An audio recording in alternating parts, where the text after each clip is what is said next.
nananabik. Mabaliw-baliw ako sa kanyang mga halik.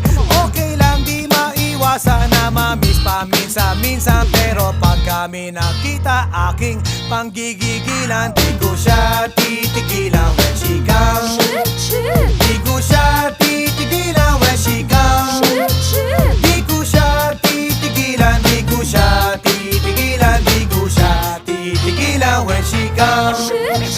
Kay ganda ng aming samahan at walang nanlalamig, mas pa sa mag-asawa